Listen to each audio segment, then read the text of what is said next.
11वीच्या पहिल्या फेरीतील प्रवेशासाठी आज शेवटचा दिवस। रविवारपर्यंत 60% विद्यार्थ्यांचाच प्रतिसाद। 11वीच्या ऑनलाईन प्रवेश प्रक्रियेला झालेल्या विलंबाचा प्रवेशावर सुद्धा परिणाम। पुण्याच्या राजगडमधील दुर्गम भागाच्या घिसरी गावामध्ये नागरिकांचा जीवघेणा प्रवास। कानंदी नदीवरील लाकडाच्या पुलाला बरेच दिवस झाले। जुन्या साकवावरून जीवघेणा प्रवास सुरू आहे। नदी तुडुंब भरल्यानंतर मोठी दुर्घटना होण्याची सुद्धा इथे भीती। रेल्वेच्या तिकीट आरक्षणामध्ये मोठा बदल। आरक्षण चार्ट 8 तास आधीच आता तयार होणार। मध्य रेल्वेच्या झोनमध्ये 10 तारखेपासून याची अंमलबजावणी होणार। पुण्यातल्या हिंजवडी आयटी पार्कसाठी स्वतंत्र वाहतूक केंद्राची मागणी। आयटी पार्क परिसरामध्ये वाहतूक कोंडीची समस्या बिकट।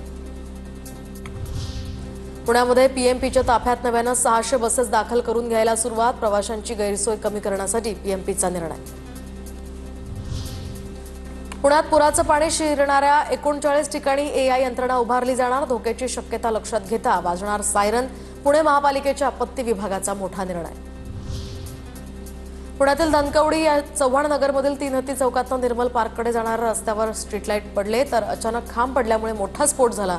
रस्ता यावेळी पूर्णपणे बंद झाला होता।